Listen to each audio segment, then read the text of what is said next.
네, 지난 시간에 이어서 알기 쉬운 세무, 회계, 이 두 번째 시간입니다.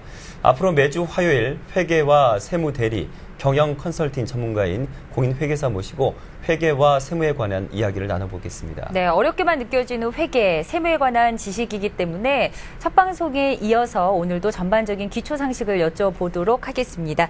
공인회계사 이용섭 안진회계법인 부대표 나오셨습니다. 안녕하십니까? 안녕하세요. 네. 자, 부대표님, 일반인들은 보통 회계하면 재무제표 정도는 좀 떠올리시는 것 같습니다. 그런데 요즘 드라마 보면 이제 뭐 그 경영 어떤 기업 경영에 관한 소재로 다루다 보니까 분식회계, 뭐 외부감사까지 등 요건 좀 들어보셨을 것 같은데 그래도 기업 관련 뉴스 같은 거 나오면 가장 많이 나오는 용어가 재무제표 아닌가 싶습니다. 예, 그렇습니다. 그런데도 불구하고 설명해보라 그러면 못하죠. 들어놓으면 안 돼. 네, 그렇습니다. 그래서 재무제표가 먼저 어떤 것인지부터 설명해 주십시오. 예, 지난 시간에 말씀드렸는데요.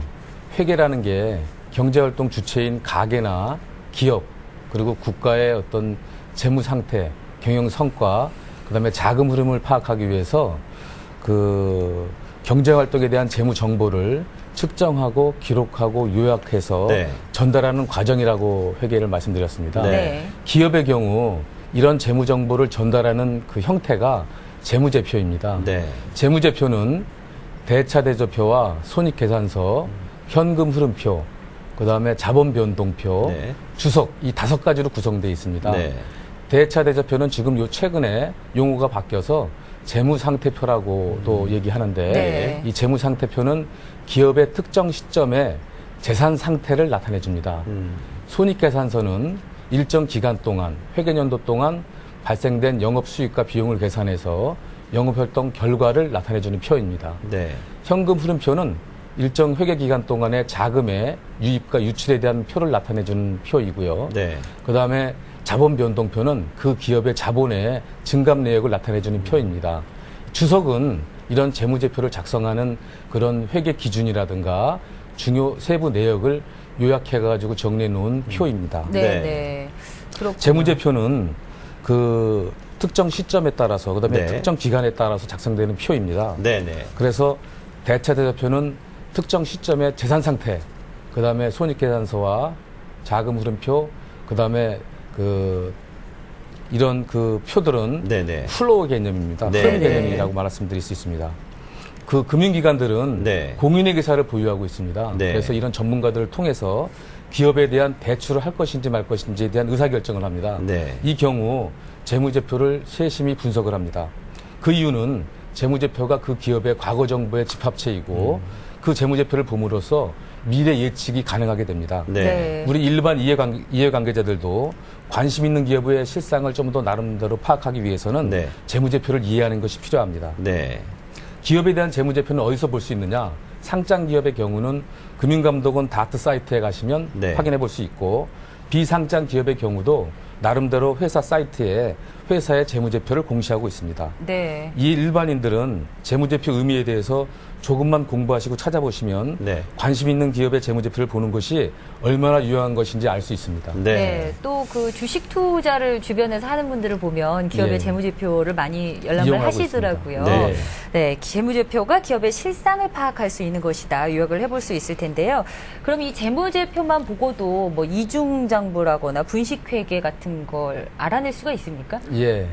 그 이중장부는 비자금을 조성하거나 아니면 작성됩니다.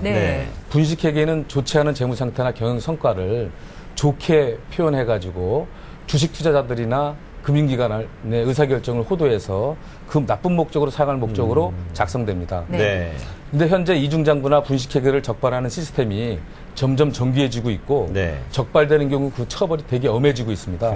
따라서 이중장부나 분식회계는 갈수록 줄어들 것으로 생각하고 있습니다. 재무제표만으로 이중장부나 분식회계를 확인하는 데는 한계가 있습니다.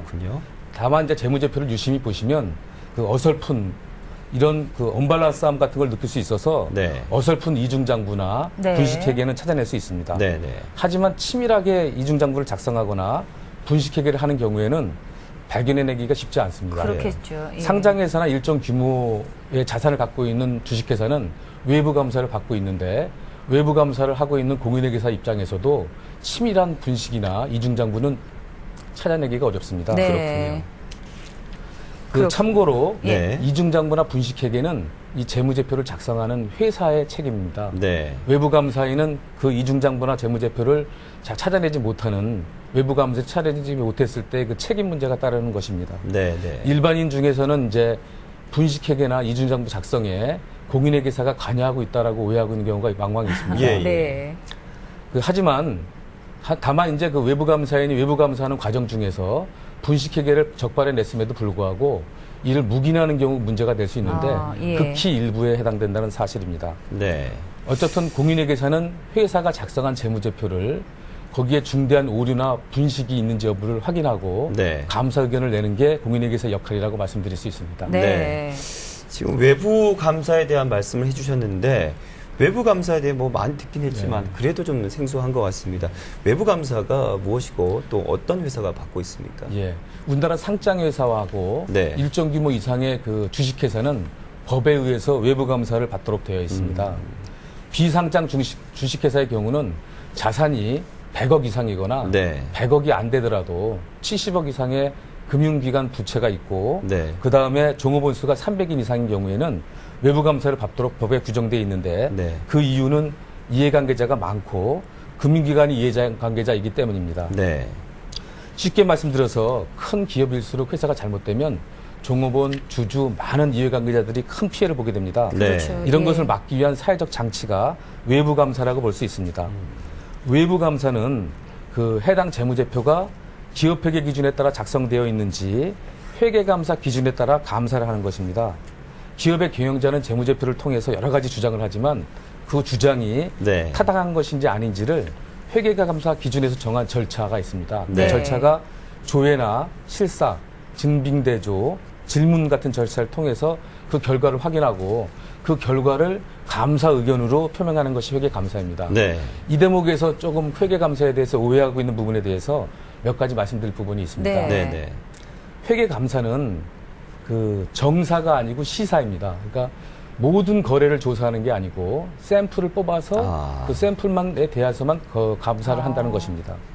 그리고 공인회계사가 하는 감사는 감사 절차상의 한계가 있는데 민간인이기 때문에 어떤 한계가 있냐면 부정의 소지가 있는 특정인의 자금 추적을 할 수가 있는 권한이 없습니다. 그렇겠네요. 그런 부분이 있고 그리고 공인회계사의 감사 의견은 이 재무제표가 기업회계 기준에 따라 적정하게 작성되어 있는지 여부를 판단해서 의견을 내는 것입니다. 감사 네, 의견은. 네. 그래서 어느 회사가 적정 의견을 받았다 해서 이 회사의 부도 가능성이 없고 이익을 많이 낼 것이고 앞으로도 잘 될 것이라는 의견 표명이 아니고 그 회사의 재무제표가 기업회계 기준에 따라 제대로 작성이 되어 있는지에 대한 의견 표명이라는 것을 말씀드리고 싶습니다. 네.